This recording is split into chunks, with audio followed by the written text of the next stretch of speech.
Hello, everyone. I am officially live yet again. I hope that you are doing well today. If you are new here, I'm Alex. This is my channel, Frank Fiction, where I do reading and productivity sprints every Friday at 5 p.m. Eastern Standard Time. If you are watching live, welcome. And if you are watching the recording after the fact, welcome to you as well. So today I am actually reading two books that I just started, and I'm really excited. So last week, when you all saw me, I was still reading A Walk in the Woods by Bill Bryson, and I just finished that. Absolutely loved it. 5-star book. 100% would recommend it to people. It's funny, it's informative, it's adventurous. It just like ticks all the boxes of a nonfiction book that I could possibly want. And I was honestly amazed at just how much I liked it. And that inspired a book that I have decided to pick up and read now, which is called Wild by Cheryl Strayed. And so what's interesting about this book compared to A Walk in the Woods, so A Walk in the Woods, it takes place on the Appalachian Trail in the late 1990s, which is on the far east coast of the United States. And Wild takes place on the exact opposite side of the United States on the Pacific Crest Trail. So very different terrain, different, topography, different number of miles and everything. And so this is a memoir about like I guess something happened in her life that was really tragic. I have a feeling it had to do with her husband, and she decided to go hike the Pacific Crest Trail, and she kind of like finds herself while she's out there. Versus Bill Bryson, who was doing it like hiking the Appalachian Trail with a buddy of his, as kind of almost like an experiment. Like he did discover things about himself along the way, but I think it's going to be very, very different than Wild will be. So I'm going to give it a try. No guarantee that I'll like it, but I'm hopeful. And then, of course, the other book that I'm needing to read this month is Spell Shop by Sarah Beth Durst. And so I took the dust jacket cover off. But for those of you who might not know, we, Kat and I, are doing our Bookworm Club pick this month. Our book club meeting is going to be on Thursday, the 24th at 8 p.m. And it's going to be hosted on my channel this time because we alternate. So this one's going to be on mine. And I am really looking forward to seeing what I think about this book because I mean, I know a lot of you have already started reading it or have read it. And I want to see if my feelings about it match up with what you all think, but it's also just something that is out of my comfort zone and not a genre that I would typically read. And so I have started this. I am in chapter 3 right now. I'm only on page 20, so very, very early on and literally on the first page of Wild. So tonight's going to be a nice way to just kind of dive in to a couple new stories that I'm really looking forward to. So there's that. And as always, this is a chill time. Sit down, grab a drink, grab a snack, curl up under a blanket. I'm currently under a blanket because even though it's sunny outside, it feels so cold. Real feel right now is like less than 40 degrees, which is just not fun at all. This is going to be our first weekend that we have here where it's not raining or snowing. So I'm grateful for that because it means that hopefully I'm going to get to go outside when the weather is decent out. So, fingers crossed for me with that one. And I am just drinking water right now. I don't have anything cool or interesting that I'm drinking. I do have a twisted tea in the fridge that I might end up getting later if I just really want like kind of like a sugary beverage. But the reason I didn't jump on drinking that is because I made puppy chow. And for those of you who have never heard of puppy chow, I know it has another name, but it's basically like chocolate peanut butter. You can add vanilla or butter if you want to, and you mix those all together, and then you dump in Chex Mix, and you get that all well incorporated, and then you throw it into a container with some powdered sugar, and you shake it up. So some of it is going to form clumps, but other times it's like the individual little pieces of cereal, and it's just a sweet snack. So I've been munching on that today because I think if I get to go hiking at all this weekend, that'd be a really really good like snack to take on the trail. And it was just something I haven't had in a really, really long time. Like my family didn't make it growing up. I just like had tried it other places, and I think some places sell it in the stores. So I got like a wild hair. I was like, I'm going to make this even though I've never made it before. And it turned out really good. So I was excited about that. I had just enough peanut butter because I'm a peanut butter fiend. I had just enough peanut butter to make one whole batch of it. So yeah, if you've ever had puppy chow, you should tell me what you think of it. What do they call the other name of it? It's not a mudslide. I think it has mud in the name, like a muddy buddy. Is that what they call them? Muddy buddies? I'm not sure. But anyway, tell me what it is that you were reading or working on tonight because I would like to hear about it. And I'm going to go over and say hello to everyone. So Kat was here first. Hi, Kat. Happy to see you. And she says, hey, Alex and friends in the chat. Barry and I are about to bust open some boiled crawfish. Ooh. So I'll join once we're finished. That sounds awesome. I hope that you enjoy your dinner. And Heidi says, hello, Alex, and hello to you too, Heidi. I finished 1984 today and starting the Book of the New Sun. Very nice. I've heard a lot about the Book of the New Sun. I know we had talked previously in a different sprint about how I need to go back and reread 1984 because it's been years. So I was just curious, did you have a good time reading it, Heidi? Did you like it? And Skeleton says, sounds yummy, Kat. Yes. And hello to you too, Stina. Good to see you. And Heidi says, I think Wild is like Eat, Pray, and Love. Oh, okay. I can't say I never read Eat, Pray, Love. I saw the movie and really, really liked the movie. And then years ago, before I ever read any nonfiction, I was a teenager. I attempted to read Eat, Pray, Love, and I did not like it at all. But if I read it today, I probably would have a very different feeling about it. I'm not sure. So I'm hoping that Wild ends up being great. I'm borrowing it from the library, so if I end up not liking it, it's not going to be any great loss. Another reason why it's wonderful to borrow books from the library is because if you don't like them, you can return them guilt-free. And I like that. And Swank says, howdy, everybody. And howdy to you too, Swank. Happy Cheese Fondue Day. Happy 8-track tape day. And happy Poutine Day. That's funny that Poutine and Cheese Fondue Day were at the same time. That's great. Don't know where 8-track comes in, but that's great. And Kathy is here. Hi, Kathy. Kathy says, hi, guys. Happy Friday. Happy Friday to you. Today is a clean the whole house, organize, and work night. Have a chunky to-do list. Okay. Well, sounds like you're going to be busy tonight, and good luck to you. I'm sure you can do it. No problem. And Angela's here. Hi, Angela. Good to see you. And she says, hi, Alex. I'll be reading The Spell Shop tonight, too. Yay. You're probably way further in it than I am. I looked at if I were to break it down, how many pages I need to read a day in order to finish it, like in plenty of time for our live show. And fortunately, I didn't wait too long on this one where I feel like it's going to be a crunch. I feel like I've got just the right amount of time to be able to read this, have a good experience with it, and then be able to, come together for a chat. So happy about that. And Swank says, hi, Kat. Stina says, I'll be working on some stuff for my music sisterhood. All right. Awesome. And Kathy says, water is quite cool. Some would say refreshing. And Heidi says, Swank, I used to love my dad's 8-track tapes. Donna Fargo's funny face was my favorite. And Magnolia says, just a little stop by to say hello because I have a headache. Oh no, I'm sorry, Magnolia. I hope you feel better. I'm not joining sprints. Hello, Alex. Hello, all. Have a lovely sprint and see you next week. Yes, I'll see you next week. You take care of yourself. And Stina says, Magnolia, hope your headache goes away soon. And Stina says, yes, Muddy Buddies. Okay, awesome. And Swank says, I've heard Muddy Buddies. Awesome.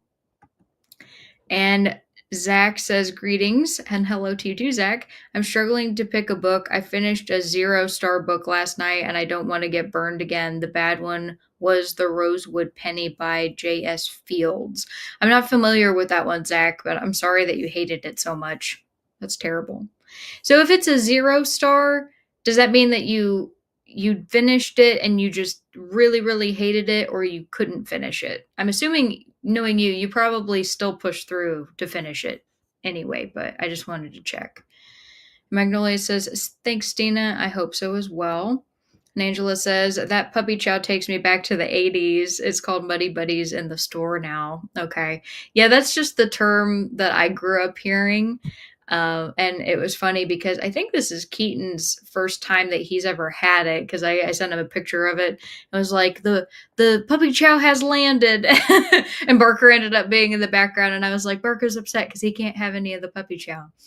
And I'm excited to see what he thinks of it, because Keaton is not a huge peanut butter guy, but he does like Reese's. And I was like, well, this is basically, a cereal Reese's on steroids. So I feel like it'll be good.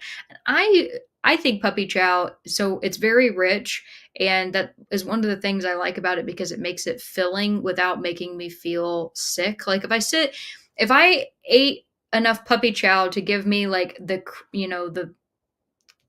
craving fulfillment, if you will, that I wanted, as if I was eating a piece of like chocolate cake. The chocolate cake would make me feel sick to my stomach, versus the puppy chow where I'm like, oh, what a light snack. And I just think it's really good. If you've never had Muddy Buddies before, you should totally make some at home. Don't go buy it at the store, because it's way cheaper to make at home, and it's really simple, but it's super tasty. And it lasts for like a week, as long as you have it in a good stored, like sealed container. And Swing says, yesterday I finished American Rapture. I've never cried so hard than I did with this 5. I'm now reading Mayfly, same author. I've heard of the Mayfly. I've not heard of American Rapture. So, I mean, I'm glad that you really liked it to give it 5 stars. That's awesome. And Heidi says, yes, I enjoyed 1984. There is one sluggish part in the middle, but then it was followed by the most exciting part.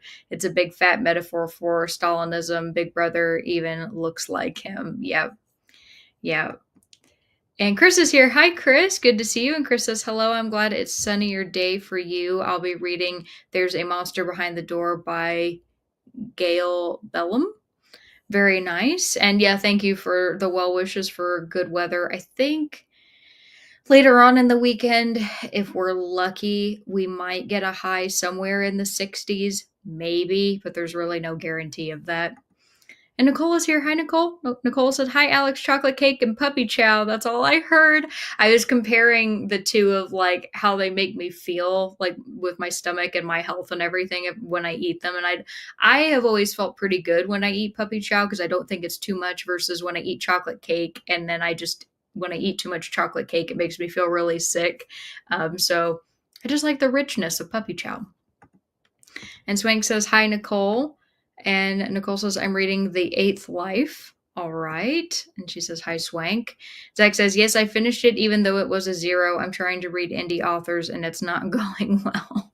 Keaton had a really bad experience with that too. We ended up going to a Ren fair a couple years ago, and he just out of the blue, he saw this table where this couple was sitting, and I think it was the gentleman was the one who wrote these like fantasy books, and Keaton decided he was going to buy one. And I wasn't trying to be a jerk, I swear, but I looked at him after the fact and I was like, honey, like, what was it that made you want to pick that up? I mean, that's a real gamble with it being just like a self-published book like that. And he was like, well, I just really wanted to give them a shot. And, they take a lot of time with their art. And he got home and he started reading it. And he said it was just one of the most unreadable things.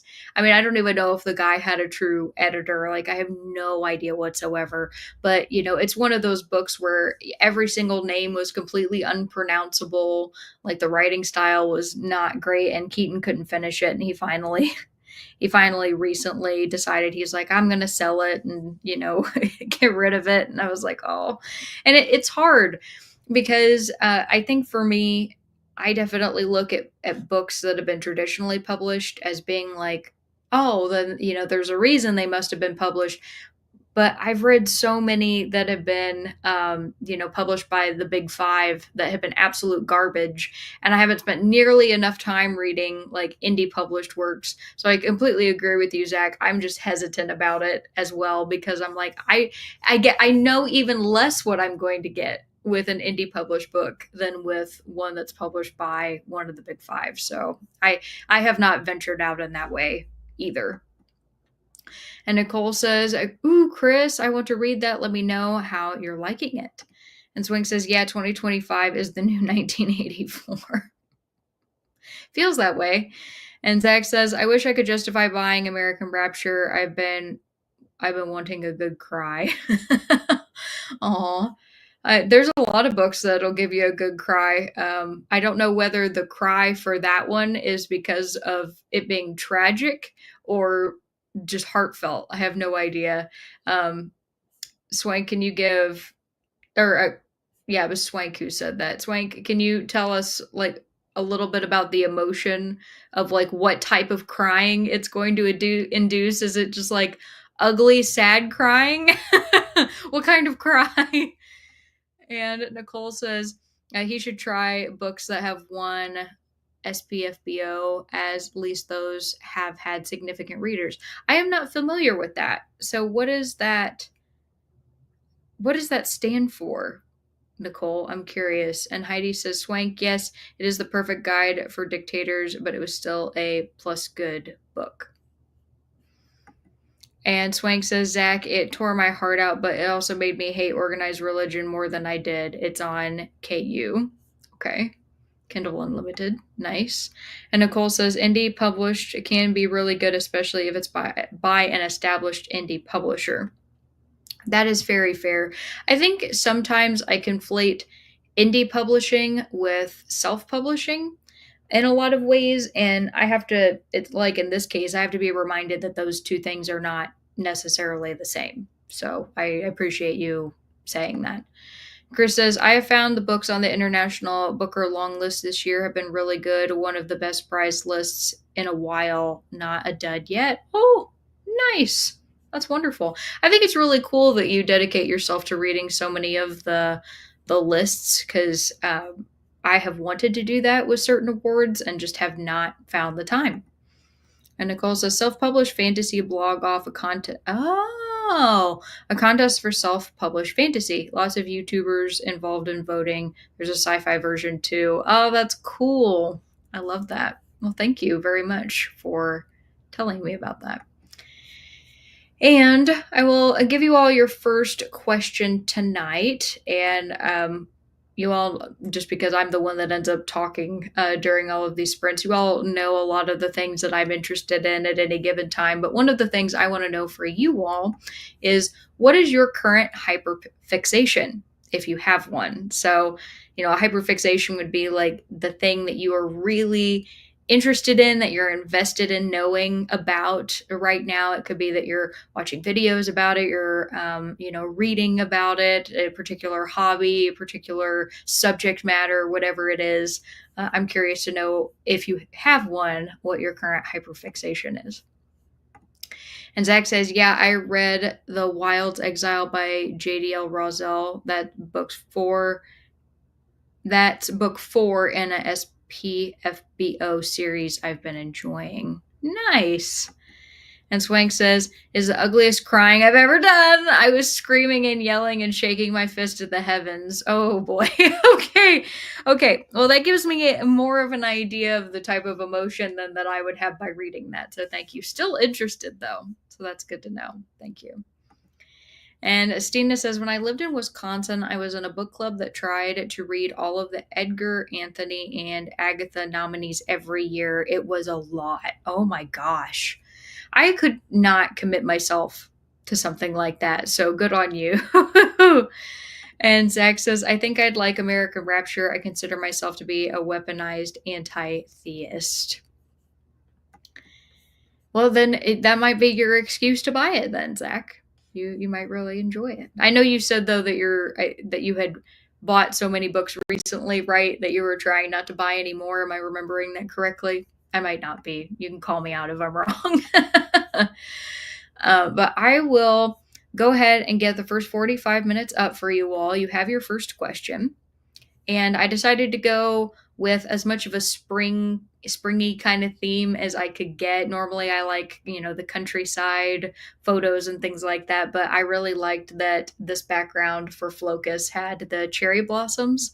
I thought that was great. So that's why I went with that. And I will go ahead and get us started. And I think just because I spent a little bit of time today reading the spell shop that I am going to go ahead and jump into Wild, just so I can hopefully get past the prologue. And I will see you all in a little bit. Happy reading.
All right, everybody, come on back.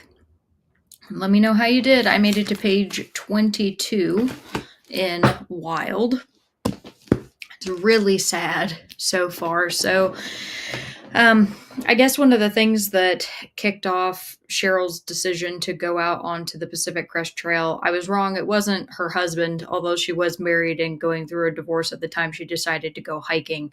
It was actually the death of her mother. Her mother died from late stage lung cancer, and I guess she was kind of like set adrift by that for like about 4 years, and she decided to go hiking. And so right now, she's talking about her mother's decline and how she was one of the main caretakers for her at the very young age of 22. And I was trying not to cry while reading it because of how much I love my own mom and how hard it is to read about somebody else who very much loved her mother, of having to go through that. So, yeah, that's where I'm at right now.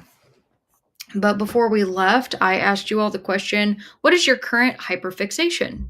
If you have one. And you all know that mine right now is like hiking, camping, backpacking, that genre of thing.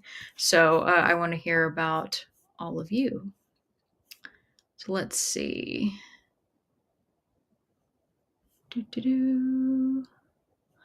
Swank says, it reminded me of my youth. I'm guessing you're talking about American Rapture. And Zach says, let's just say I have 5 pre-orders coming this month. Okay, yeah, that makes sense why you don't want to add another one on there. That's what it was. It was your pre-orders. And Heidi said, old school April, finding prompts for my books is my latest fixation. Also finding books that have deep dive discussions for every chapter, then reading them.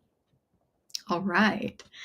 And Kathy says, Formula One and cars in general. This spans from the movie Cars to go-karting to watching F1, F4, and working on my own car as well. That's cool, Kathy, that you work on your own car, because I do as well. I started doing my own car maintenance last year, and I very much am still learning, but I'm proud of everything that I have been able to learn about in the span of a year, and getting ready to actually have a wheel bearing on one of my cars that needs to be changed out, and so I just need to get that ordered and do it. So I think that's awesome. That's really wonderful. And Zach says, my current hyperfixation is the song Arms of the Ocean by Blackbriar. That's a mermaid siren song by a band I found 2.5 days ago. Awesome. I'll have to check that out. That sounds cool. And Swank says, I'm reading and researching everything I can on autism. Last month on YouTube, I took a 63 question test and checked off 50 of them. It answered so many questions, especially about my childhood. All right. Well, I think that's always great to learn more about yourself. And, maybe that's something that you can go and get a formal diagnosis if you really want one. You said it was the best thing to ever happen to me. And Stina said, Swank, yay, but brace yourself for all the bogus autism awareness junk. And Heidi says, oh, Alex, I also started my first Adrian Tchaikovsky service model, only a few chapters in. That is my physical read where I just read a chapter a night. Awesome. Well, I hope you end up liking it. I only had my one experience so far with Adrian Tchaikovsky, and that was for The Doors of Eden. And I'm really hoping that whenever I get around to Children of Time, that I like that one a lot more.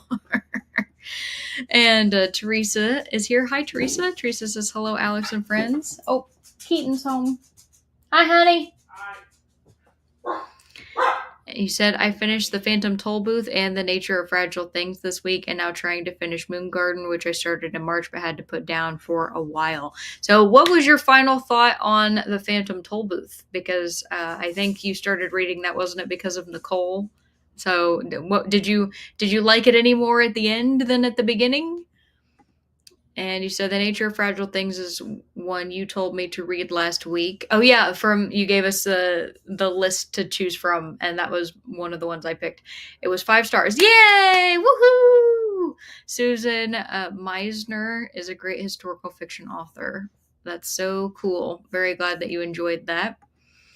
And Robert says, hello, room. I'm reading Hyperion. Fruits Basket, the manga. I used to really like those. Blood Over Bright Haven, M.L. Wang. The Lamb by Lucy Rose. And The Serpent Called Mercy by Rowan Lau came in at the library. You've got a lot that you've got going on, Robert. Good for you. I would not want to be keeping up with all that. And Zach says, I started the Ragans Rose by Taddy B. Alvarez, another indie, but also downloaded the Spell Shop if it doesn't work out. A bit early for me to start, though. Yeah, with as quickly as you read. I know you don't need 2 weeks. And Caitlin is here. Hi, Caitlin. Good to see you. And she says, hello, I'm going to start Sweet Obsession by Katie Roberts, or Katie Robert. Very nice. And Emily's here. Hi, Emily. And Emily says, hello, all. Started 100 Years of Solitude tonight. Current concept rattling around in my brain and top of mind is identity as related to race, ethnicity, culture, and ancestry. That is definitely a huge topic to talk about. That'd be like a massive deep dive to learn about that. And Caitlin says, I don't think I have a current fixation. I've just been focused on my new job, which is great. That's awesome. Which I now start next Wednesday instead of in May. Awesome. That's so cool. And Kathy said, made cornbread and cleaned the kitchen, did a load of washing and put the groceries up that round. Great job. And also cornbread. I have little cornbread muffins that I made earlier in the week that are in a Tupperware container in the kitchen. I love cornbread. And Denise says, hi, everybody, and hello to you. Coming in late today. No problem. Just happy you're here. I just made some dark chocolate strawberry flavored coffee. Ho ho! And started If Beale Street Could Talk. Only read the first 3 pages. Awesome. And Beale Street, please forgive me, is Beale Street in Louisiana? Is that a New Orleans? Honey, is Beale Street in New Orleans? Is what? Is Beale Street a New Orleans thing? Where's Beale Street? There's Bourbon Street. Yeah. Beale Street is Memphis. That's Memphis. Okay. I believe. He would know better than me.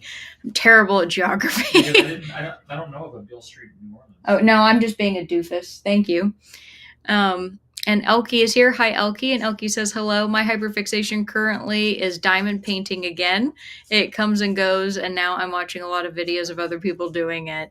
I am currently waiting for a paint by numbers kit. I haven't done a paint by numbers since I was a child, but it's of Zion National Park, and it was just one I found, and I was like, 1, it's beautiful, and I really want to do it, but 2, it would look really great with like the wall color of our bedroom, and I just want to put some art up in there. I was like, well, no better way to do that than me painting one. So I'm hoping that'll come in soon. And Stina says, it's not exactly voluntary, but I've been hyperfixated on surviving this economy. Okay, yeah, but you're being prepared. You're preparing yourself. So that can be beneficial to fixate on that, even if it's not for a great reason. And Robert says, hyperfixation reading? That can be just like your permanent one, Robert.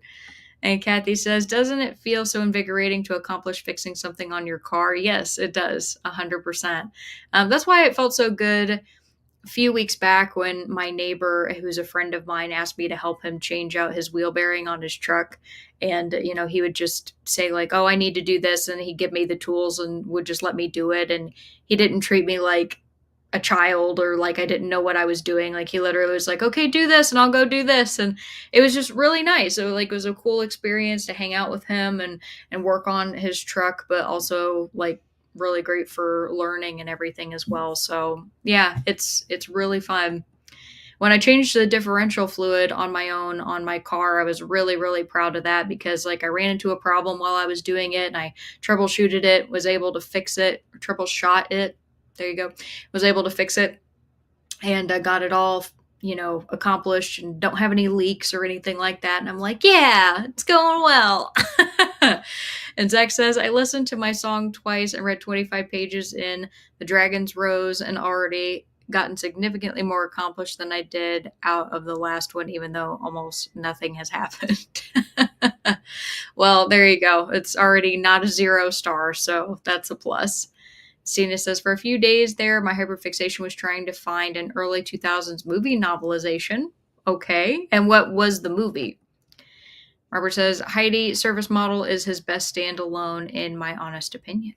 Oh, I have not read that one and I do not own it.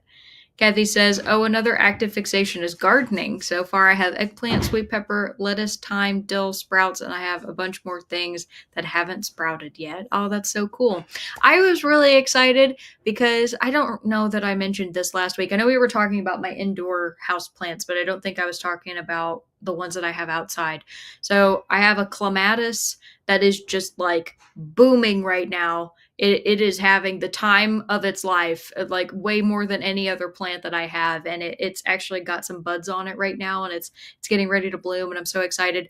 But the one that I'm most proud of is last year, a neighbor of mine down the road, they decided they wanted to redo some of their landscaping, and they were like, hey, if anybody wants to come and take these hostas, you can have them for free.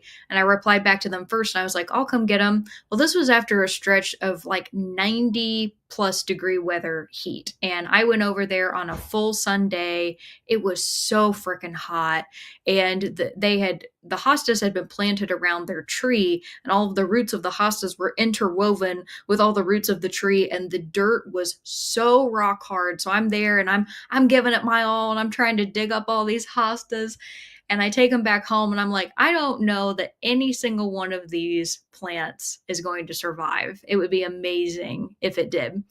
And I put them in the ground, and I did my best to take care of them, and they didn't look that great, but they definitely made it into the winter. But I didn't know if they would come back again this year.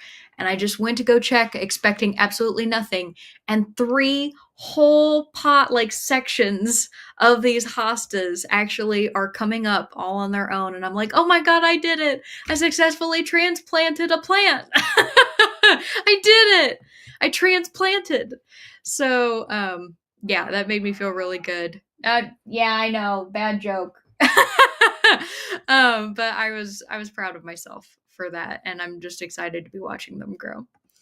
Heidi says, Robert, nice, so good pick for my first Adrian. What should I read next? And Teresa says, Swank, I did the same with autism. I discovered as an adult, and more than anything, it helped me deal with how I was treated as a child. That's really great. And Heidi said, Robert, have you read Book of the New Sun? And Teresa said, the Phantom Tollbooth turned into a 3-star. It had some cute moments. That's great. See, at least you didn't like hate it. You gave it like a middle, but you didn't hate it. So that's great. And Zach says, the F1 thing I got interested in again. It's called Project Inversion. It's on the YouTube channel Driver 61. Their plan is to use downforce to drive an F1 car on the ceiling of a tunnel. Ho, ho, ho, ho. Oh, that would be something. Cool. And Nicole was like, yay, Phantom Tollbooth. And Kathy says Memphis is correct. Good job, Keaton. And Robert says, Heidi, I read Shadow and didn't think much of the writing, and I know a lot of the other books. And Denise says, not sure where the book is by James Baldwin. I read one other book by him called Go Tell It on the Mountain. It was fantastic, possibly the best writer ever. Oh, that's awesome. And Stina said, a few years ago, my dad and I spent about a week trying to get the 62 Chrysler running. We didn't succeed. We did get 3 wheels to turn again, and it was just a lot of fun. That's awesome. Well, good for you guys. That would be a lot. The oldest car that I've worked on is only 19 years. So, like, what would that be? 60 years? Over 60 years by comparison? That's crazy to think about. Teresa says, Kathy, I am jealous. It is still too cold here to plant outside. Yeah, I haven't put anything new in the ground. I'm just like waiting to see all the things that normally come back up every year. And they've been doing okay. One of the things I made a mistake about, and I know that it'll be okay because sage is just If you ever plant sage and you haven't before and you don't know anything about it, just know that it is one of the most robust plants and it will attempt to take over everything else in your garden. But normally, what I do every winter is I go and I cut back my sage so that it has kind of a fresh place to start. And I didn't do that this year because I was curious what would happen to it if I just left it alone. And the branches that went dormant on it over the winter are actually coming back to life on their own, or like getting new like little blooms and stuff. And I'm curious to see what'll happen because not all of them are, but a lot of them are. And I have a feeling I'm probably going to need to cut it back again soon, but I don't know. We'll see. Tina says, I needed one I could get from the library, so I landed on session 9. I haven't watched the movie, but it sounds really creepy. Ooh. Robert says, Heidi, Shards of Earth is one of the best space operas. Kathy says, Teresa, I played the mess around and find out game. 3 are inside, still budding, and the rest I'm just praying. Swank says, I've party on Beale Street. That's cool. Heidi says, yes, I just downloaded it. Borgosian Saga. I listened to the first chapter today. How ironic. Ha! That's great. Angela said, my hyperfixation is true crime, court TV, and current events, but they're very old fixations. So something, again, that has continued with you. So that's cool. Yeah, I always have like my kind of like my stable ones that I keep with me for a long time, but then I have other ones where it feels like the peak on them for interest is a lot higher. So the way I kind of envision it, I guess, is my steady eddy like hobbies and interest are kind of like very small waves versus new interests which peak and valley really high and low and like force me into other things. And that's just the way that I've been pretty much my entire life. Stina says, I have a weed garden that comes back every year. Fortunately, it's not where the HOA can see it. The bees love it. I was thinking yesterday that if I lived in a place that didn't have an HOA, I would have a whole section of my yard that was dedicated to just wildflowers. Like I would get rid of the grass, I would, do wildflowers, clover, all of that, and get beehives and just, be able to take care of the bees. And it stinks because as like a place with an HOA, I already know I wouldn't be able to have bees because they would be a nuisance to other people. But I also just don't have enough space for them, and I hate that. And Heidi says, Robert, sorry, that is Shards of Honor. Oops, got you. And Angela says, I loved my hostas, especially the variegated varieties. They love the shade. Well, they are in a place that gets only very, very late day sun. So most of the time they are in the shade, which maybe that's the reason why they were able to survive. Because if I had put them on the other side of the house that gets full sun all day, they probably would have scorched. And I didn't do that strategically. It was just the one part of my bed that I really wanted to fill, and I was like, I'll put some hostas there, so maybe I just got lucky. And Stina says, I've had a lifelong hyperfixation with pretty much anything to do with books. Yeah, me too. And Robert says, Heidi, the final architecture #1. Awesome. I am very happy right now that it is April because I've noticed in the years since I've been like really tracking my reading always takes a huge dip in March because that's the month where I'm like the most restless, the most eager to get outside, the most just like stressed about the cold weather being over. And I am not ever able to focus very well on reading. It's not that I don't finish any books, it's, but it might only be one book.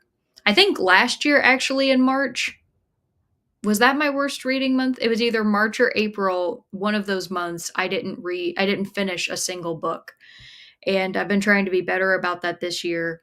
And I'm definitely feeling better and I'm feeling more like interested again in my reading. I just hate that the weather can impact me like that. It sucks. And I know it's not that way for everybody, but it is that way for me. All right, so thank you all for that discussion, and I will give you all your next question. And your next question is going to be, What is a meal you throw together the most often that is nutritious but zero frills? I thought this one would be fun. And Teresa said, for me, my worst reading months are July and August. Interesting. Why is that, Teresa? And Robert says, Heidi, Alien Clay is at the top of my TBR, and Shroud is the new book. Cool. That's awesome. Well, thank you all, and I will get us into our next 45-minute sprint here. Be sure to drink your water. I need to go and refill my tiny thermos here. And yeah, I'm going to wish you all happy reading, and you have your question. And I'll see you all in a bit. Now I can go say hi to Keaton. Bye.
All right, everybody, come on back.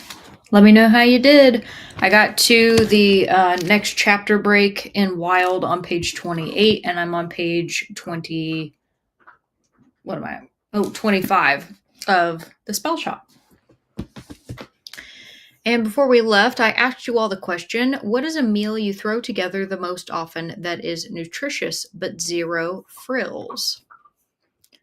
Let's see what you had to say. Teresa, oh, you were saying that the reason that July and August are your worst reading months are because you're really busy with your garden and canning produce. That makes perfect sense because that's a huge amount of work. And Kathy said this American dish called mujadera. Oh, Armenian, not American. Good Lord, sorry. This Armenian dish called mujadera is caramelized onions, lentils, and rice with cumin. It is straight up peasant food, but so good. That sounds amazing. I would eat that in a heartbeat. And Heidi said, Robert, looks like I stumbled on one of your favorite authors. Thanks for all the recs. I will pick up Shards of Earth next. Stina said, saute frozen veggies, dump in a pouch or two of microwave rice and a can of chicken breast, season to taste, mix well, and let the flavors meld for a bit on medium heat. Nice. Kind of sounds like a chicken stir fry. Is that kind of the goal? Is like the rice is? Do you use white rice or is there like a fried rice that you like to use? And Zach says, my quick meals are unhealthy. I'll try to come up with more meals like answers, but my most honest answer is either an entire can of beets or a 16-ounce microwavable bag of Brussels sprouts by itself. I've never just eaten Brussels sprouts as a meal, but I mean, you definitely can. Got a lot of vitamins. And Caitlin said, mine is normally spaghetti or Alfredo, a pasta of some sort for me. Those are quick and easy. I just started making homemade Alfredo. I always used to buy Alfredo sauce at the store, and I was like, I'm going to just see what it's like to make it at home. And I don't think I can ever probably buy store bought Alfredo again. It's just so delicious to make at home, even though it's more effort. It's just so worth it. Oh my gosh, I love homemade fettuccine Alfredo. My go-to, like, quick and dirty, healthy meal is onigiri. It's like one of my favorite foods, and sometimes I've made like deconstructed onigiri, but pretty much all it is it's sticky rice, a little bit of salt, like a fish protein of your choice. In my case, I usually use packaged tuna, nori strips that I cut into squares, and I will like take all of it and I'll put it into the nori, and then I'll dip it in like my own spicy mayo, which I make from Kewpie mayo and sriracha. And it's just one of my favorite things in the world. I could almost live off of onigiri. It's bad. Like there was a point when I was eating so much of it that Keaton knew when he got home just by the smell in the house that I had made it, and I like burned myself out on it. But that's the thing, when I burn myself out on onigiri, it never lasts very long at all before I'm like, yeah, I want to eat it again. I don't know what it is about it. It's just it's healthy, it's nutritious, and it tastes so good. Mostly because I really think the spicy mayo brings it together. And Nicole says, time for dinner with the family. I'm visiting my son. Oh, well, have a wonderful time. She said night all night to you, and thank you for coming to Sprints, Nicole. And Angela said, my quick fix is rotini pasta and Alfredo sauce with broccoli and mushrooms of any kind, or any kind of smash burger. Oh, Angela, that sounds so good. Also, I just made smash burgers last night, and then that's what Keaton and I had for dinner tonight because I had leftovers. I made 8 patties, and oh, they're so good, and they turned out perfect. They're like wonderfully tender. Robert says, Heidi, Adrian Tchaikovsky, everyone talks about Dogs of War. That's the one book I haven't read. Apt Series is another popular series from him. Throw together meal omelets. Omelets are also amazing, yes. Love a scrambled egg. Swank coming in with the scrambled eggs. Yes. Denise said, made it to page 24, trying to figure out what I have what to have for dinner. Don't have much food in the house. We'll either make a chili cheese burrito or go out and grab something. Both great options. Christina. Hi, Christina. Christina says, I'm with Swank eggs anyway, but usually an egg burrito. Nice. I've never had a, well, no, I can't say I haven't had an egg burrito because I've had breakfast burritos. Because I won't lie, I'm one of those weird people that really loves the breakfast burritos from McDonald's, like those sausage ones. I don't know what it is. They're just so good to me. And Caitlin says, yeah, I've been making the sauce homemade since I was a kid. Haven't bought jarred in so many years. That's great. How do you make yours? The way that I make mine is with, I grate my own Romano Parmesan, and then I use, like heavy cream, and that's how I make mine. And butter, of course. I know the traditional way was actually just with butter and Parmesan, but I really think the Romano brings it home, and the heavy cream gives it like that thickness that I really like without it being too stringy. So that's my favorite way. And Christina says, hi everyone, and hello to you. Reading Hungerstone by Kat Dunn, a vampiric historical fantasy. How fun! Sounds great. Christina says, we stock up on microwave rice pouches whenever they're on sale, so it's whatever we have handy or in the mood for. Cilantro lime is a favorite. Okay. The texture is more casserole than stir fry.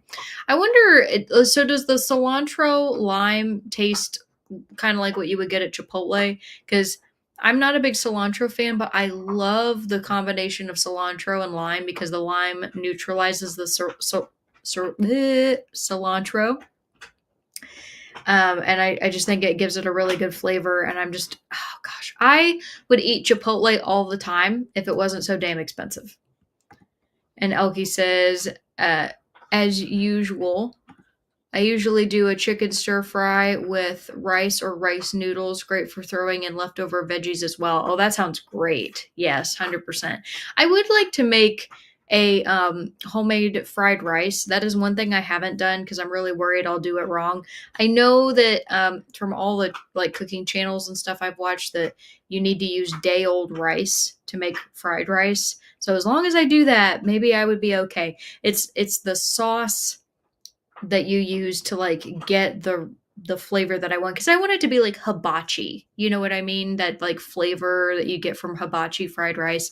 And I just don't know exactly how it is that they do that. So I need to find a good recipe. And Emily says veggie egg bake with feta cheese and green chili. Oh, that sounds good. Heck yeah.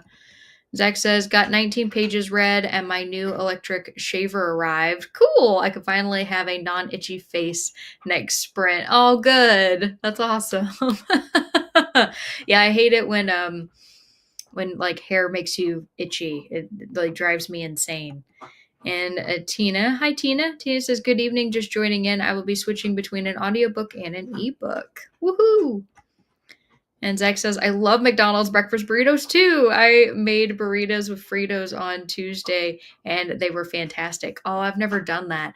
The last time I did anything with Fritos was the walking taco where you get a bag of Fritos and you dump in your ground beef and your shredded cheese and your sour cream and everything, and you shake it all up in a bag and you just walk around with a fork. You're just like eating your walking taco, which I have not done since I was a kid. But I do remember liking them. And Caitlin says butter, heavy cream, the 5 cheese Italian blend, and some nutmeg. Okay, and salt and pepper. Lately I've been adding cayenne pepper also. Sounds good. And Stina says, I can't remember the last time I had Chipotle. Oh, I love Chipotle. I don't eat it that often at all, which is probably a good thing, but oh, I love it so much. And Caitlin says, used to grate the cheese, but became lazy. No, I don't blame you. It's hard, like, well, because I'm one of those people, whenever I grate the cheese, I never pre-grate it, like what you should do, where you have a little container and you have the amount that you want, because I eyeball absolutely everything. When I make Alfredo, it never turns out the same twice because I'm just going with by the seat of my pants. And so I stand there and I just grate away until I go, yeah, that looks right. And that's how I do it. Granted, if I, pre-measured, it probably would taste the same every time, but I just don't do that. Don't ask me why. I just don't. And Angela said, I'm on page 55 in the spell shop. Awesome. And Zach says, Hungerstone and The Lamb are books I really want. I want to make bad decisions. Hey, that's up to you. You're the one that has to decide your budget and your time constraints, Zach. He said, I love walking tacos with nacho cheese Doritos. Oh, I have never had that, but that would be really good. I've always thought Fritos were very salty, and nacho cheese Doritos are not overly salty to me, so that would probably be amazing, actually. That or even the ranch ones. I do love a ranch Dorito. All right. Well, thank you all for that discussion. That was fun to get some good ideas. I really like some of those, and I'm going to have to give them a shot. And Zach says, I made Alfredo with Pecorino Romano, which is sheep's milk cheese. It's a little strong, but I adore it. I love like goat cheese. And I don't know if I've had sheep's milk cheese. I'm sure I have. I'm sure that I have, and I just didn't know it. I like pretty much all soft cheeses and very, very select hard cheeses. I don't know what it is. Like hard cheeses to me have like a really strong bite that soft cheeses do not have, except for Gorgonzola, which I cannot stand. I don't like blue cheese. Not because I'm allergic to it. I just don't like it. Angela says, I love funky Fritos, highly addictive. And Stina says, I am a book purchase enabler. Go for it, Zach. I will not tell you one way or the other because I did my whole year of being good. So you have to make that decision for yourself. I'm going to go ahead and give you all your next question. And this question was actually inspired by the spell shop while I was reading, and you'll understand when I get to my answer why I say that. But it is, if you could learn to use any weapon with perfect proficiency, what weapon would it be? And Caitlin said, hard agree on the Gorgonzola. My mom and sister love it though. Oh, I have tried to love it and I have failed every time. So I just recognize that I do not like Gorgonzola. Nobody can say that I didn't try though. All right, I got the next 45 minutes up on the clock, and you all have your next question. And Barker is gnawing away on his bone over here, just contentedly just going to town. And I let him have another one this week. Normally he only gets one in a blue moon, but he got another one this week because he has to go in for his teeth cleaning next Tuesday. And I'm really stressed out about it. And I just want him to be happy until that time when his mouth is going to hurt and he might have to have teeth pulled. So you're just going to hear him in the background potentially. And here we go. I will get this started and I'll see you all in a little bit. Bye.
All right, everybody, come on back. Let me know how you did. I spent that sprint only reading the spell shop, and I am now on page 48. And so far, it's really cute. I'm liking the tone and the vibe of it. Excited to see where it's going to go. I'm liking the writing style more than I expected that I would, so that's at least a plus. And before we left, I asked you all the question, if you could learn to use any weapon with perfect proficiency, what weapon would it be?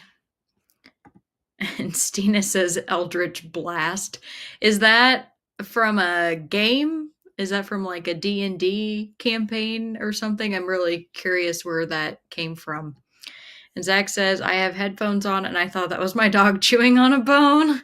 Yeah, Barker is very loud when he chews. And so that entire sprint, I was listening to him gnaw and also having to smell him fart. So, that was nice of him.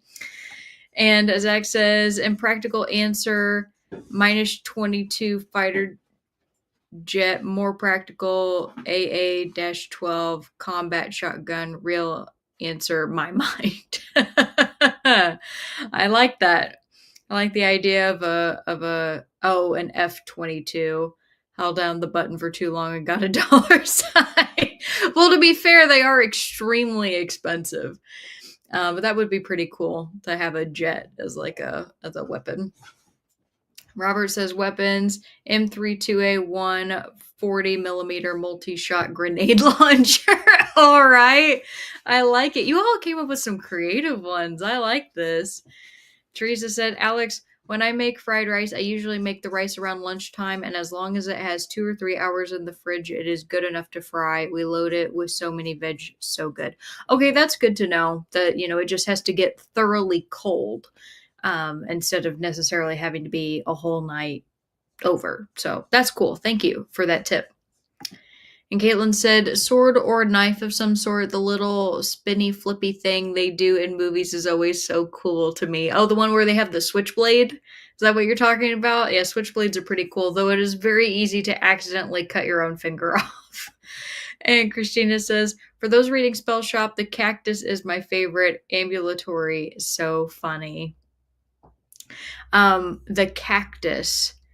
I don't think I've met the cactus. I know I've met Kaz, the spider plant, and I think he's really cute and fun and very sassy. He's a sweet little character. But yeah, if there's a cactus, I wanna meet it. And Christina says, Zach, maybe buy the lamb and check out Hungerstone from the library. I am 80 pages in and it is just okay. Slow start, but I'm hoping it picks up in the action and horror sides. All right. And Caitlin said, I actually read that sprint. Woohoo! Started on chapter 5 and got to 8. Very nice. That's great progress. Zach says, I read a couple pages, shaved my face, and head for good measure. My new shaver is objectively nicer, but much less aggressive, so it took like 3 times longer than I thought. Oh no. I'm sorry. That's not fun. As long as you don't cut yourself, I wouldn't mind it taking extra time as long as I'm not left with like a burn or a nick or something. Back when I had to shave my head, well, I didn't have to. It was just the hairstyle that I had, and my whole head was shaved.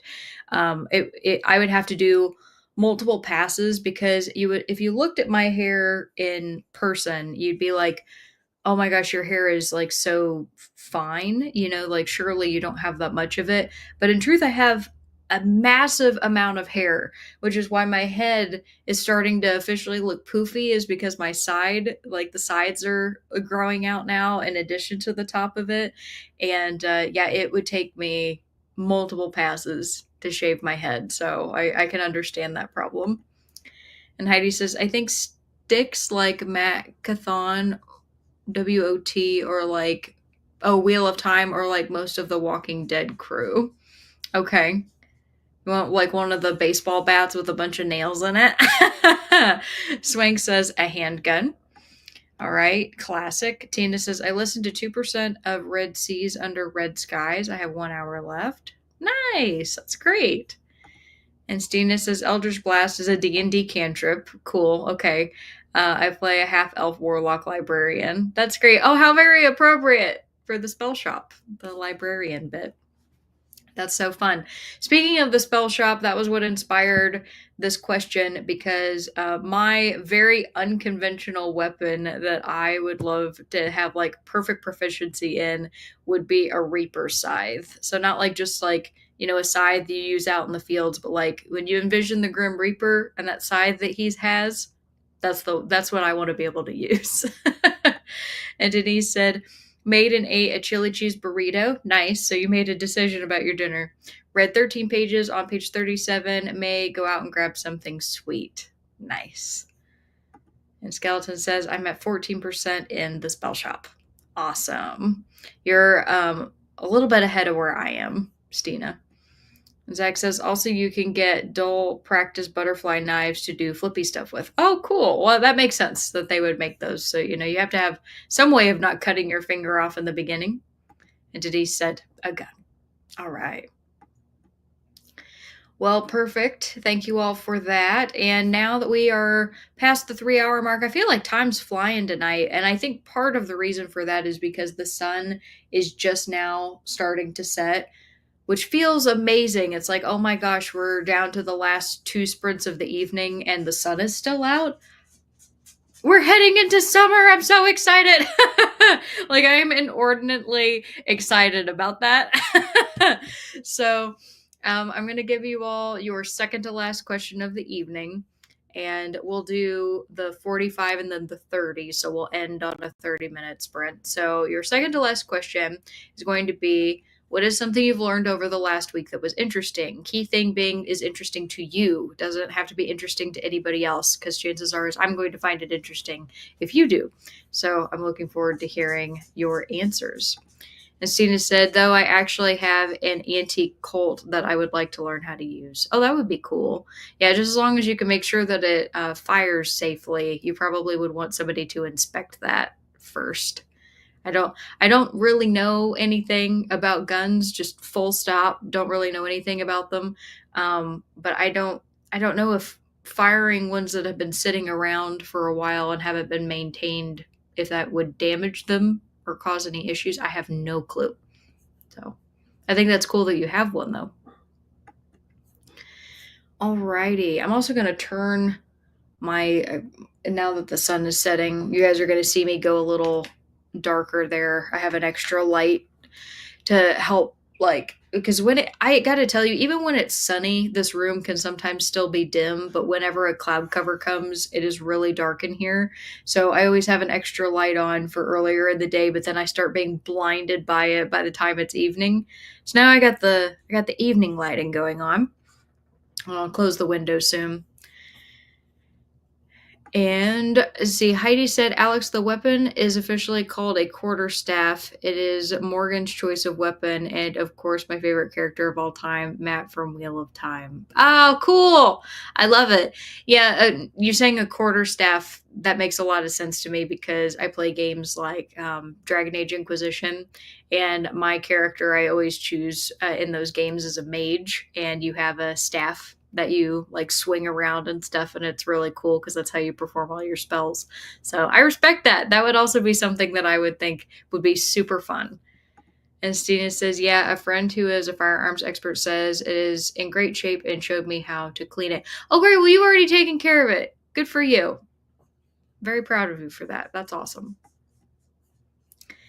All right. Well, you all have your next question. I actually have to think about the thing I want to say for what I've learned over the last week. I feel like I've learned so much, and sometimes the hardest part is just figuring out the one thing I want to say. So I'll have to think about that during the next 45 minutes. And I will see you all in a little bit. Happy sprinting. Bye.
All right, everybody, come on back. Let me know how you did. I made it to my next chapter break in the spell shop, so I'm now on page 57, which is also chapter 6. Really like the little art for the raspberries, I think is what they are. Very cute. I like it a lot.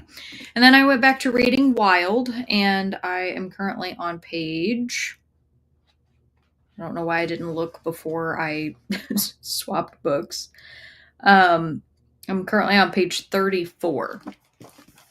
So I've made some good progress tonight in my reading, and that makes me very happy. And before we left, I asked you all the question, what is something you learned over the last week that was interesting? And I will go first. So I found out that squirrels actually get calcium from scraping their teeth on old bones that they find on the forest floor. I don't know why I never thought of a squirrel like just not getting all the nutrients it needs from its regular food, but it makes sense that it would need the calcium. So I thought that was pretty cool. So if you find a bone that has been like scraped by a squirrel, it has like all of these like etchings on it around the edge of like the hollow center part of the bone. It looks really interesting. So that was something that I learned. And let's see what you all had to say.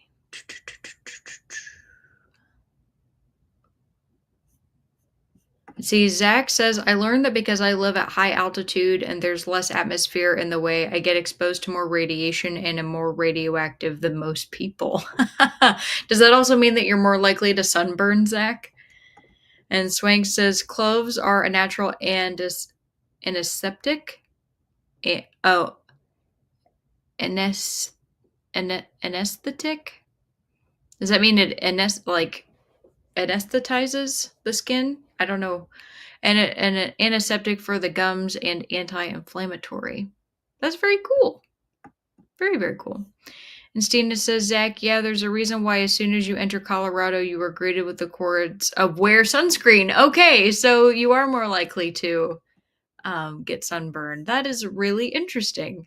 And Stina says, I learned that a separation bonus is not the same as severance pay, which is a good thing. Okay, so does that mean that you can get both?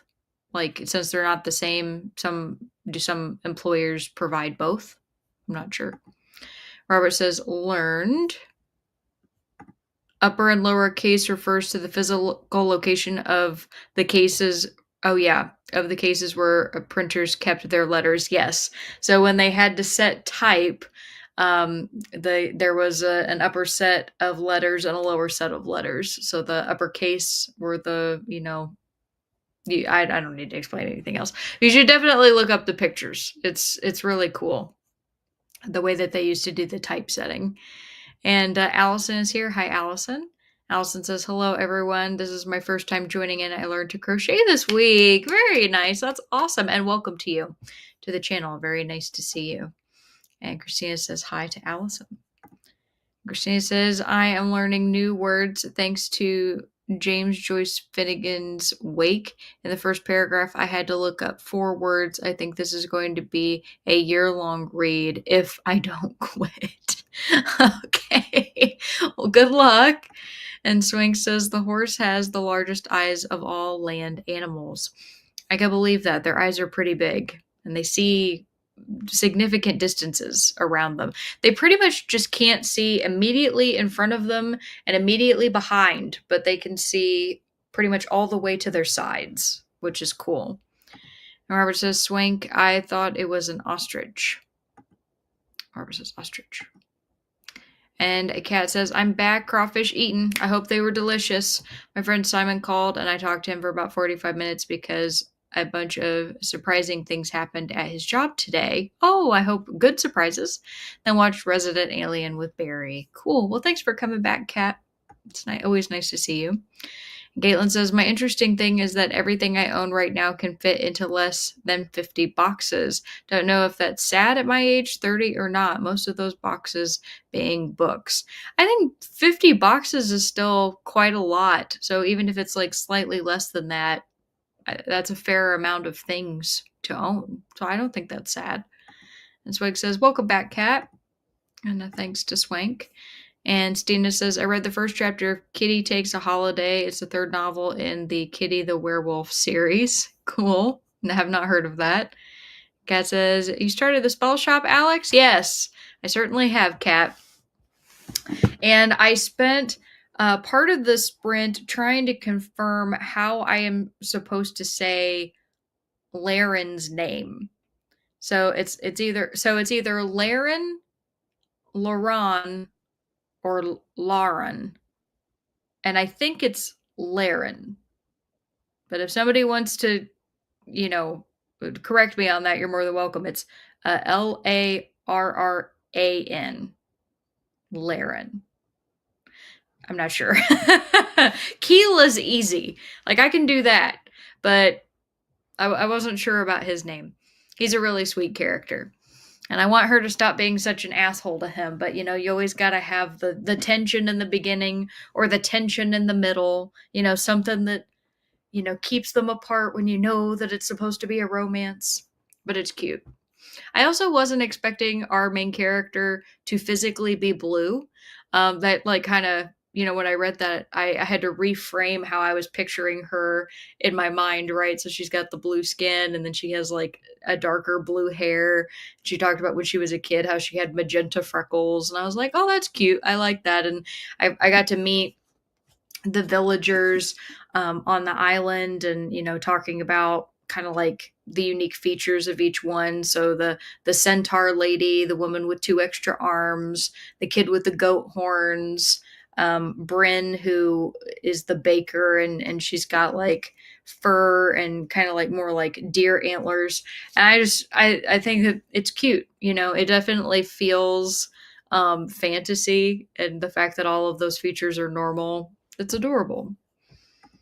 And Teresa says they love to chew on deer antlers. Ah, squirrels love to chew on deer antlers. That is interesting. But it makes sense. I mean, especially since deers just drop them. I mean, they don't even have to, wait for an animal to die. They can just wait for the deer to shed their antlers. So that's cool. Denise says, went to the store and got some ice cream for later. Nice. I read 16 pages on page 53. Great. My blood sugar spiked, so I have been nursing a twisted tea, like hard drink.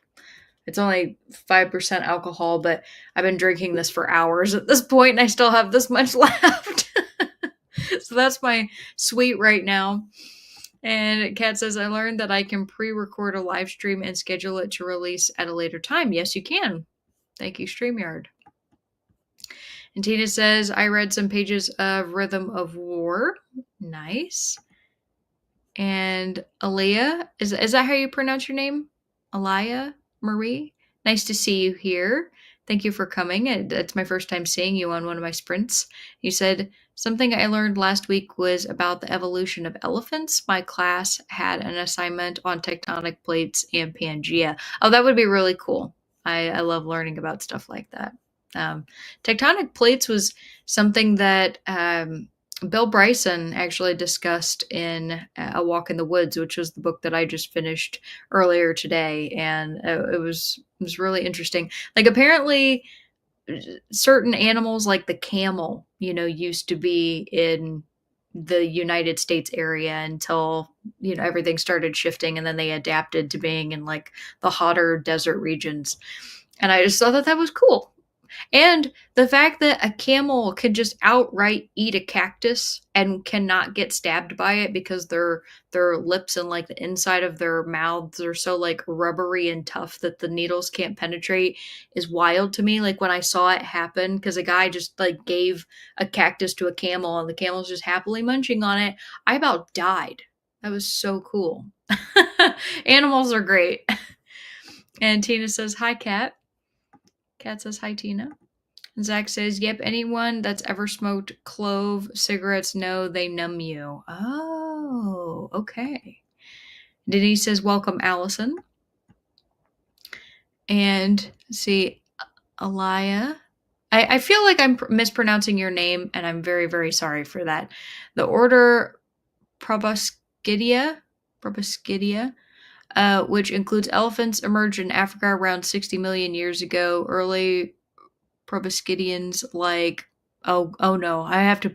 Oh, okay. Merotherium were smaller semi-aquatic herbivores with trunks and tusks. That's cool. Semi-aquatic. It feels like a lot of things came from the ocean, and it was just a matter of, you know, did they want to stay being in the ocean or not? And Stina says, I guess it's typically one of or the other or something else entirely, but severance pay messes with unemployment benefits. Yes, it does. Fortunately, my husband's former employee called it a separation bonus. Yeah. So if you take severance pay, then you're not allowed to draw unemployment.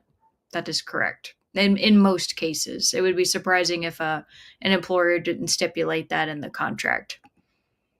See, Elias says modern elephants evolved from a group called Gomphotheres. I am butchering this, which includes extinct relatives like straight-tusked elephants and woolly mammoths. I heard about the people who did the genetic gene splicing to bring the dire wolves, like a modern version of the dire wolves, into existence. That the next thing that they want to attempt is a woolly mammoth, which I thought was pretty cool. And you said that's what my research was about. That's really cool. That's a fun thing to do research on. Cena says in the audiobook it sounds like Lauren. Lauren. Okay. Well, that doesn't seem right. Not saying you're wrong. You're not wrong, Stina, if you've heard them pronounce it that way. I completely believe you. It just doesn't seem like that's the way that should be pronounced. I'll take your word for it. I just know we're going to be having a discussion of it, and I'm probably going to be sitting there the whole time just absolutely butchering it, or everybody's going to think that there's like a different way for it to be pronounced. I don't know. And Swing says ostrich is a bird, not a mammal. That is true. And Tina says, yes, it sounds like Lauren in the audiobook. Okay. I guess I'm just going to have to start saying it that way. Lauren. All right. And Denise says, Caitlin, I wish everything I owned fit into 50 boxes. I'm working on decluttering. And Kat says, I'll start the spell shop after I finish Jane Austen's Garden. If I listen to the audiobook, I'll verify the pronunciation of the name. I'm currently reading Imaginary Friend and the Jane Austen book. Oh, I really do want to try Imaginary Friend at some point. That's a book that has interested me for a while now, but I've heard mixed reviews about it, so that's why I haven't jumped in to try to read it. I have not heard of Jane Austen's Garden, but that sounds cute. And Elias says, my favorite living animal is the elephant and extinct is dinosaur. I am an early childhood major. Oh, that's great. We have a lot to talk about them with like early childhood. Kids love dinosaurs. I love dinosaurs when I was growing up. Swank says, Zach, I miss Clove Six. And Angela says it's Laren, just like you first said. That's what I would think. I thought it was Laren. That's confused. I'm so confused. Ah, okay. And you said Aaliyah. Yes, like Aaliyah, the singer. Okay, very nice. So wonderful to have you here. And thank you for being kind to me about the pronunciation. I know it has to be frustrating when you deal with people mispronouncing names all the time. I have some coworkers of mine that I'm like, the pronunciation of their name is very obvious, but people end up having to ask or they still butcher it. And I'm like, oh my God, I'm glad that that's not my name. That's very frustrating for that to happen. So I'm sorry. I don't want to ever do that to people, and I don't want to do that to you. And Zach says, I was meaning to ask if you've ever gotten Barker any antlers to chew. Water buffalo horns are the best, but they're hard to find. Never antlers. I have gotten him hoof before, like stuffed hoof. And I got to tell you, that is the rankest smell of any treat that I have ever given him. And I don't buy those anymore because like it like got the smell got into the cover of my couch, and it didn't want to go away. Unfortunately, it did eventually, but just like even his breath was awful. So I mean, I'm sure antlers are probably better than hoof, but I just tend to go with those really hard femur bones that they fill with either like a peanut butter mixture or a beef mixture of some sort. And then he has a really hard time. Actually, I have one sitting right here. He has a really hard time chewing on them. He's still able to chip away at these over time, but he has to really work for it, and that's good for him because he can chew through most everything. So these are the one thing that is actually hard for him to eat. And Angela said, I learned how to pronounce the name Laren. And Aaliyah says, my nickname is Lee, pronoun she, her. Well, thank you. And my name is Alex, and my pronouns are also she, her. And Denise says, couldn't think of anything I learned, but learning lots of interesting things from all of you. Nice. Teresa says, elephants, tectonic plates, that could send me on a hyperfixation search. Lee says, yes, I am also on the spectrum. Well, you are most welcome here. There's a lot of the group that are. And you said, I hyperfixate a lot. And Caitlin said, Denise, I guess it's not bad considering I've always lived with family, but I thought it would be more for some reason. That's fair. Teresa says, Lee, we talked about it earlier. And Christina says, the audio for Spell Shop is fun. All the characters have the cutest voices, adds to the experience. That makes sense that their voices would be cute. It is a sweet book. I mean, I like the idea that, there's a war, there's a battle of some kind that's going on offshore, a lot of politics things that are, if I had to take a guess, probably at some point going to come to the island is going to cause issues, right, for our characters, but that's not necessarily the main part. It's about building her, having to build up an understanding of people again after just being by herself with her spider plant Kaz friend for so long. And it's sad, like, thinking about her life and how isolated she was and just how overwhelmed she is by very, very few people. It's like, oh, it's one of those books where I hope that she has good character development that doesn't just come out of nowhere. I want it to be gradual and pleasant and, realistic for her character. So we'll see if that happens. And Angela says, I looked it up on 2 sources on YouTube. They both were reading the book. Okay, and they did pronounce it Laren, not Lauren. And Zach says, those aren't real dire. They're just big gray wolves. They're just calling that David Hughes jackals as the base animal if they wanted real dire wolves. Oh, okay. They seemed pretty convinced that that's what they had. I mean, a lot of people were arguing that, though, that it's like, well, they're not real dire wolves because, they were bred from gray wolves, and, they were talking about the gene, like, editing that they did in order to get the dire wolves. And, of course, it's not going to be just, like, pulling a dire wolf out of the past and saying, like, yes, these 2 things are the same. But I think they're getting at that that's the closest that they could get to creating an extinct species again. It's my understanding. Lee says, yes, I am glad the booktube community is so understanding. Yes, takes all kinds, always. He said, and any author too or other channels I subscribe to.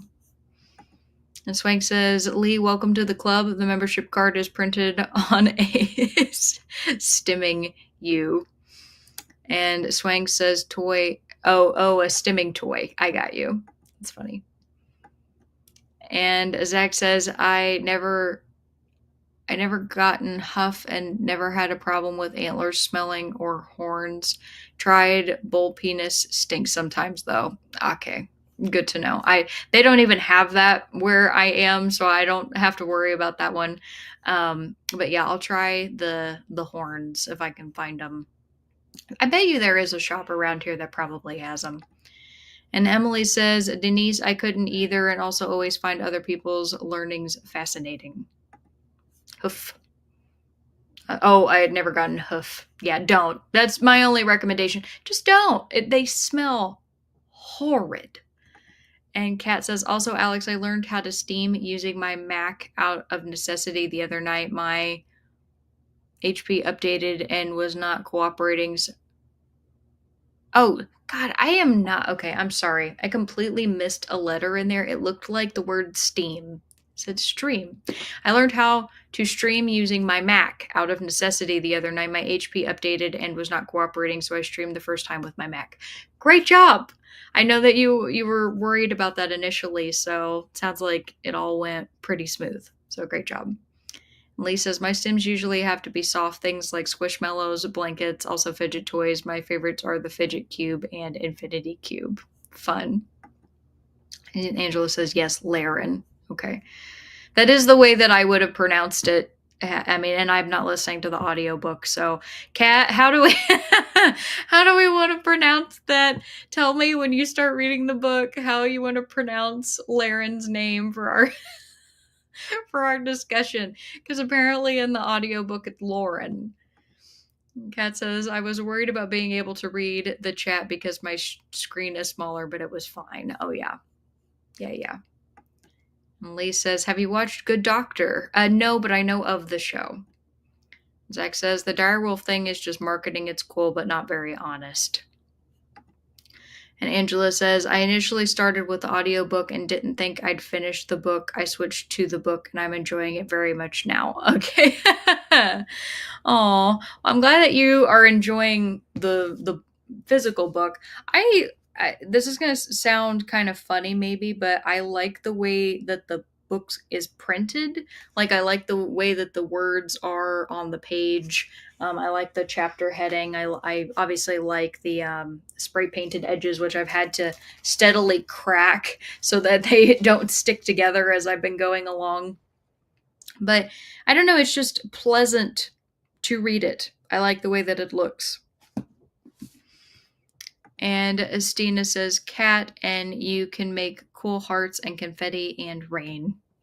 Oh, yes. Yeah, for whatever reason on my Mac, so there was a time when they first turned that on that, like, whenever I would do something involuntarily, it would start, putting a bunch of stuff up on the screen. Like I did the horns, and it was like, did some fun stuff in the background.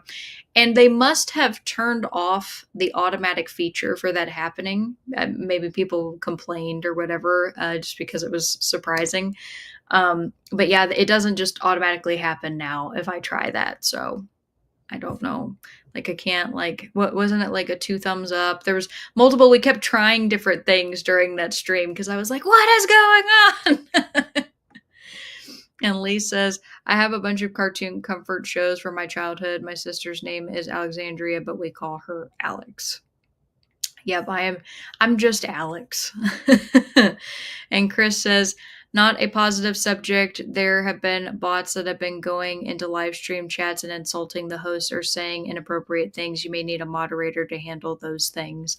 That happened to Kat at one point. That her stream started getting spammed, and she had to add moderators. I have been very fortunate in that, I don't know, maybe my channel is so small, it's just like flying under the radar, and so nobody's noticing me, or the number of people who attend my streams, I really don't know what it is, but I haven't had that happen yet.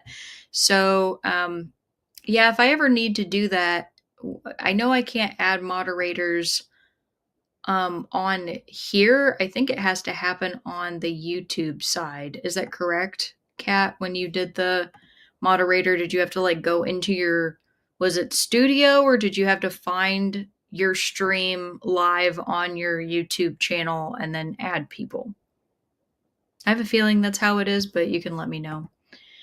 Kat says, yes, I made all the fun stuff. I guess the universe got tired of me not using my new tech. That's cool. Angela said, oh, Kat, you were having fun with your Mac too. I was laughing all night at you and Travis. That's great. So I wonder if did they just shut it off on mine that it doesn't happen? Because I didn't change any settings on it, I swear. It just went away one day that it didn't automatically do like my fun stuff anymore. So Kat, I'm curious if that's going to happen to you, or if yours will just stay. And Zach says, you definitely have dried bull penis at almost any pet store. They're called Pizzle. Oh, yes. Okay, we've talked about those. Yes, Pizzle sticks. Play only stinks sometimes. Lee says, have you read or watched Miss Peregrine's? No, I know of the show and I know of the book. And I don't know if I'm so much interested in the movie, but I am interested in reading the books at some point because I like the vibe of them. They're kind of like that in between where I can't tell if they're meant to be like creepy or not, but they seem fun. I like the concept of them. The Peregrine School for, is it Wayward Children, or I can't remember the full title, but I know all the kids have like interesting abilities. And Kat says, Travis makes me laugh so much I could barely speak. And Chris says, I'm enjoying There's a Monster Behind the Door. Definitely want to read a lot more translated fiction, although I probably should have just read the original French, as I do read French. Well, you went with whatever you felt like at the time. You could always go back and, read it in French again if you wanted to. Lee says, I read all of Miss Peregrine's Home. Oh, that was it. Peculiar Children. Yes, love it. And Angela says, cat, not Jad. Yeah, I figured it took me a second to stare at it. I was like, I can figure this out on context clues. Yes, cat. And Kat says, you can turn on reactions for your Mac. Not sure how, though. Yeah, I'd probably have to go back and find it. And Lee says, my little sis is Allie, and she gets mad when people ask her about if her name is short for something. Yeah, I get that a lot. And I technically have a longer name, but I don't tell people what it is because I don't ever go by it and I don't like going by it. So it's easier for me to tell people that my name is Alex because, in my experience, some people have found out what my full name is and they've actually looked me in the face before and been like, well, I prefer your full name, so I'm going to call you that instead. And it's like, no, you're not. You're not going to do that because that's not what I go by and I don't like it. And it's not that I don't think it's a nice long name. It is. It's just it's too long to get my attention. It's too long to easily say in conversation. I haven't gone by it for pretty much my entire life. I told my family very early on that my name was Alex, and that's always what I've been called. So yeah, that's why I say that. It's like it's easier for me to just say it's just Alex. And Kat says, yes, I was attacked by crazy bots, but only that one time, and it was later. Yes, YouTube is where you add moderators. It's easy, Alex. Oh, yeah, I am one of your moderators. Yes, I did know that, Kat. I just didn't know how it was that you added me. And that makes sense that you had to go in the YouTube side because I've never done that other than to like create a poll during one of my shows. So that's why I probably never saw that that was an option. And Zach says, to get mods, click someone's name and copy the URL and then paste it to the moderator section of the YouTube dashboard. Okay, I'll take a look at that. Thank you. And Kat says, Lee, I love Miss Peregrine. I have to read the last 2 books.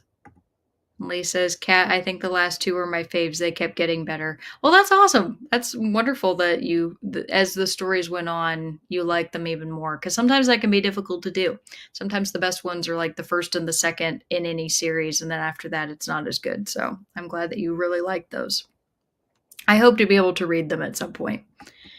And Stina said, I had a college friend who was Kim, not Kimberly, but people kept calling her Kimberly. Yeah, it's really not great. I don't understand why it's difficult. Like it's not. That's the thing, is it's not difficult. Some people just do it because they don't care. And that's the crux of the problem, is it has nothing to do with whether it's possible for them to use the name that you want to go by. It's just whether they feel like it. And Chris says, so rude to decide you're going to call someone by a name that they don't go by. Yeah, it's happened to me before. Fortunately, very, very few and far between, easily because people don't know my full name. My boss jokingly called me by my full name one time, and I was in good humor about it. I was nice about it, but I was like, don't ever do that again. just don't do it. Even if you're kidding, don't do it. And Kat says, it's been a while since I've read the series, so I'll reread so I can read the whole series. Yeah, nice. And Lee says, my dad is Arthur. He doesn't really like being called Art or Artie because those were his childhood names. Yeah, I know a lady that her dad, who was like horribly mean to her when she was growing up, like poked fun at her and was just really, he was not nice to his daughter. He called her Debbie, and her full name is Deborah. And still to this day, she despises it if anybody calls her Debbie. And so I would always, like, I called her Deborah for probably like a solid year or two that I knew her. And then I found out it was okay if I called her Deb, just as long as it was not Debbie. So now I call her Deb. And Kat says, I started going by Kat because people couldn't remember Catherine. I'd get called Kathy, Kathleen, Carolyn, Karen, and Kate. I could see, okay, I could see Kathy and Kathleen, but Carolyn, Karen, and Kate are, that's, no. So, but I like Kat. Kat suits you. And Lee said, I prefer my middle name to my last name because Aaliyah Marie flows so well. Yeah, that's nice. And Denise said, Lee, good to know. I have only read the first two. Maybe I'll read the others. I will need to reread the earlier ones again, too. And Angela said, I answered to Angela, or Angelia, Angela, Angie, Ange, and AJ. Most call me Angie, though, which used to upset my mother. Oh, okay. She didn't like you having a nickname. She preferred your full name. That is hard because some parents, they don't want their child to have a shorter version. So like my grandmother, for example, doesn't call my dad, well, doesn't like to call my dad by his acronym because he's a junior. So he goes by, his acronym. And then my uncle, his full name is Christopher. And he's always been my Uncle Chris. And so I just remember as a kid, like hearing her be like, Christopher. And it's like, that's just weird. Like, that's not what I call him. That's not what he goes by. It's just Chris, you know? And Stina says, as a Christina, I have had to adjust to a variety of nicknames, but Tina and Chrissy are off limits. Yeah, no, I can see that. Because that's the thing is once it gets like far enough away, I've had some people also, they see Alex, and for whatever reason, they associate Alex with a male name, even though it's gender neutral. And some people would call me Alexis to make it more feminine. And I'm like, that's not even remotely close to my name. Alexis is a completely different name. That's not even a nickname. So, yeah, no. And Kat says, although my family and good friends call me Catherine. And Stina says, my mom never used any nickname for me. Okay. I'm lucky my family accepted it. They were probably like, yeah, yeah. That's a long name. And Kat says, not good friends, but childhood friends. I never wanted Andrew to be Andy or Drew. Okay, I got you. And Angela says she never liked nicknames. My brother was Christopher. Yeah. That's also a long name. Just and it kind of sounds like Christopher Robin. It's like I don't know. Again, beautiful name. Christopher's a lovely name. Just not convenient to like get somebody's attention. And Lee says, my nickname is Lily to my family, and now I changed the spelling to Lily. So if I have a daughter or son one day, I can include Lee or Lee in the name. I like that. That's sweet. Zach says, my family sucks. I had to learn to be immune to ass hattery. Well, I know you said that you don't really like to spend time around them for the holidays. So, I mean, I can understand your feeling about that if they're not easy to get along with. I definitely have certain members of my family that over the years they've become more difficult to be around, and it makes me sad because like the way that I envisioned them from my childhood, it seems like they weren't like that when I was a kid, and then I got older and I looked at them and I'm like, what person are you now? Like, what have you become? Why are you behaving this way? And it's just extremely disappointing. And Swank says, when I was growing up, my family would call me by my first and middle name. Hated it. Oh, yeah, no, I wouldn't like that either. I go by Swank, my last name, because I identify as that. That's great. I love it. Zach says, and Alexis is masculine in Russian. Oh, yeah, I guess it would be. What would be feminine in Russian? Alexia? That be it? Lee says, I like names like Leanne and Rayleigh and Lee as a middle name. Lee is a pretty middle name. One of my best friends growing up, her middle name was Lee. And Angela said, since we had a one syllable last name, a longer first name flows better, said my mother. Yeah, that makes sense. And Lee says, Zach, that is true. Fascinating, but true. And Lee says, Defender of Mankind is Alex's meaning. Yeah, that's what I heard growing up. And I always liked that. That wasn't the reason that my mom picked my name by any stretch of the imagination. Actually, the way that she picked my name was not really it's actually not a nice way that she picked it. She was watching some movie because my mom is a true crime fan, and she was watching a movie about this little girl who went missing, and she somehow heard that name and was like, "Oh yeah, that's the name I want for my kid." I was like, "What are you talking about, mom?" Um, Fortunately, I have not gone missing, and I don't intend to. But I'm just saying, I was like, she told me that, and I'm like, that's not a nice way to come up with your child's name. And Zach says, I don't know if there's a feminine version of Alexis for Russians. We'll just pretend it's like Alexia or something. Lee says, my dad is Bear and Celtic Greek. Oh, that's fun. That's really nice. It'd be fun to have like a badass name like, Merida from Brave. It's like, that's a great name. And I'm dying, Alex. I know. My family's weird, but I love them so much. They're the reason why I became the person that I am. The little weird nugget that is me. And with that, I will get us set up on our final sprint of the evening. That was a really great conversation. I wasn't expecting it to turn into a name conversation, but I always like it when conversations go in unexpected directions. Reset current segment. There we go. And Lee said, I think it's Alexa. Oh, that would make sense. Sorry for anybody whose device just went off. I just thought of that. And mine is Daughter of Heavens and Descendant from Ocean. Oh, I like that. I particularly would like Descendant from Ocean. I don't know, for whatever reason that makes you sound ungovernable, and I think that's fun. And Zach says, I don't know the name. Meredith is pretty close to the word from Spanish. Well, okay, you have a point.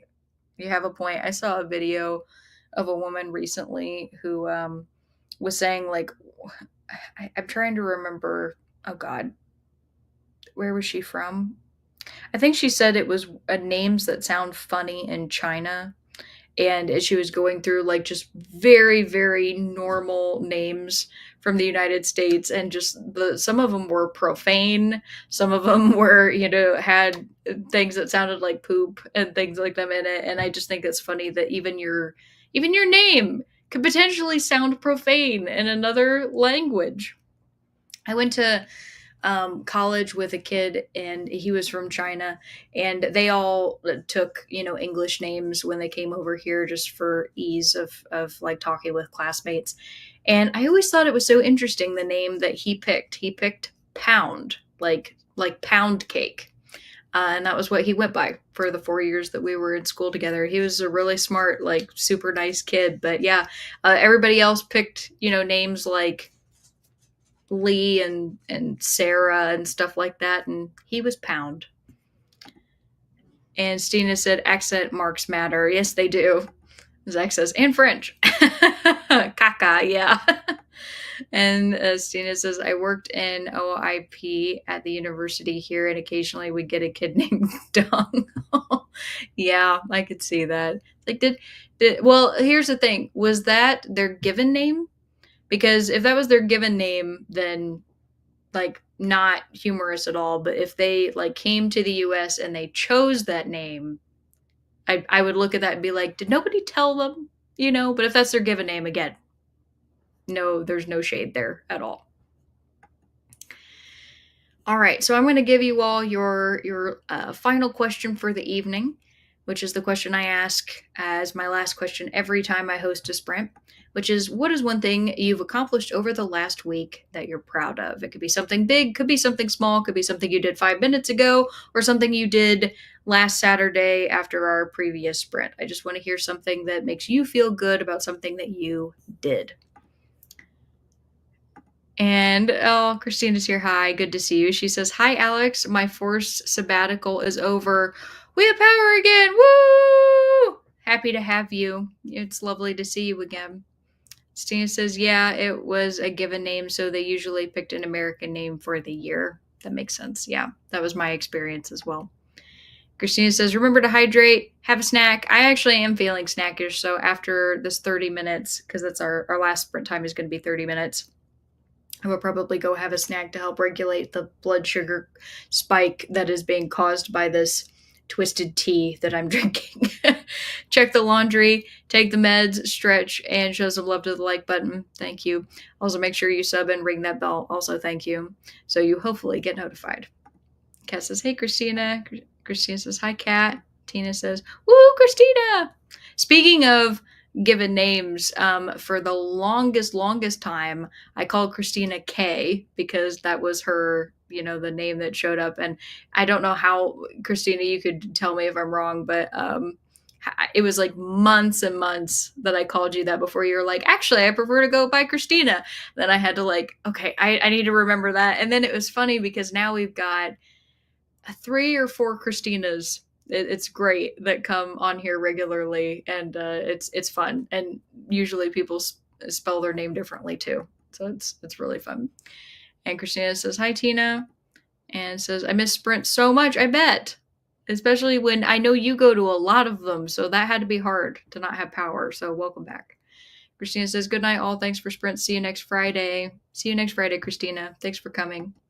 Christina says, "Love the chatting and the sprints for productivity." Yeah. Kat says, "Bye, Christina." And Lee says, "Christina, yes, love the chatty bits." We had a really good one on this one.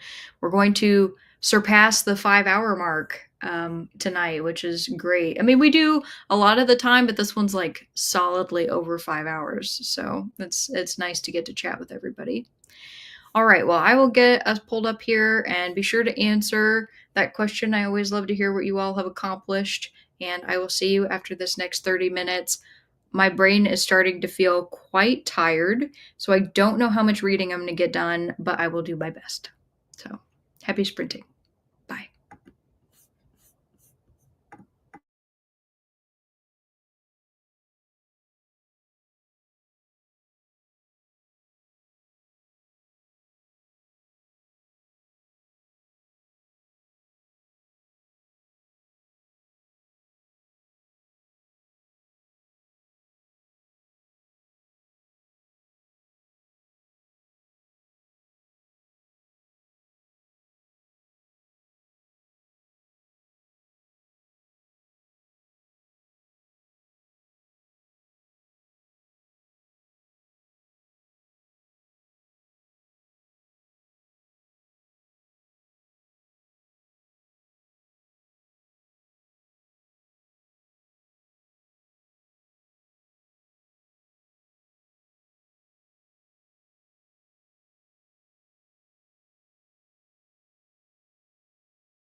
right, everybody, come on back. Let me know how you did. I made it to the next chapter break in Wild, and so now I'm on page 38, and I took a little bit of a break during that sprint because I made good progress tonight, so I'm happy with it. And before we left, I asked you all the question, what is one thing you've accomplished over the last week that you are proud of? So let's see what you all have to say. And Christina says, it's not finished yet, but I am proud of the progress on the blanket I am making right now. Yay! Christina says, sleep sweet, Christina. And Swank says, I went to the doctor with a list of things I wanted him to check out. They all came back negative. Good to know. Oh, that's great.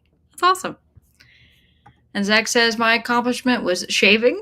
My beard trimmer picked a terrible time to die, and it's been irritating me for at least 5 days. Well, I'm glad that you were able to get that taken care of because that is not fun. And Angela says, I finally got my new porch decor and decorated for spring and summer yesterday. I'm a few weeks late, but it did snow on Wednesday here. Then you're not late. I would call like late March into April like false spring for a lot of parts of the United States, especially like the further north that you get. It's just ridiculous, like you can get snow in April and that's just normal in some cases.